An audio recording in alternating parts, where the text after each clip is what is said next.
Hello అందరికీ. ఎలా ఉన్నారు? అందరూ బాగున్నారా? నేను చాలా బాగున్నాను. ఈరోజైతే ఒక మంచి రెసిపీతో వచ్చేసాను. దానికన్నా ముందు ఇప్పుడు నేను మీకు చూపిస్తున్నవి మీకు తెలిస్తే కమెంట్ చేయండి.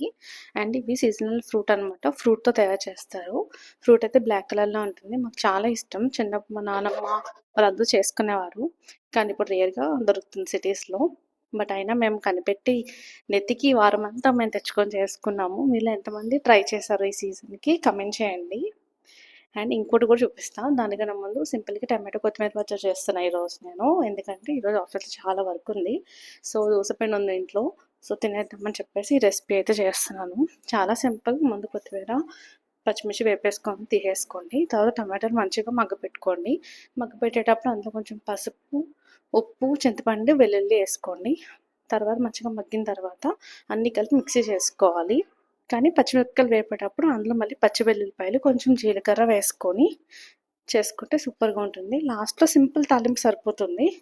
అండ్ ఇవి వచ్చేసి నల్లేరు. మీలో చాలామందికి తెలుసు కదా! కాళ్ళ నొప్పులకి పనికొస్తుంది. కానీ నల్లేరుతో పచ్చడి చేస్తారని తెలుసు కానీ దాంతో కారప్పొడి చేస్తారని తెలుసా? చాలామందికి తెలీదు కదా! మా పెద్దవాళ్ళు నేర్పించారు. ఎవరికైనా ఈ రెసిపీ కావాలంటే ఖచ్చితంగా కామెంట్ చేయండి. అండ్ 100 లైక్స్ వస్తేనే నేను ఈ రెసిపీ నెక్స్ట్ వీడియోలో అప్లోడ్ చేస్తాను. సరేనా? మీకు ఈ టమాటో పచ్చడిలో ఏమైనా మిస్టేక్స్ ఉంటే కామెంట్ చేయండి. సో, నెక్స్ట్ వీడియోలో చేసుకుందాం.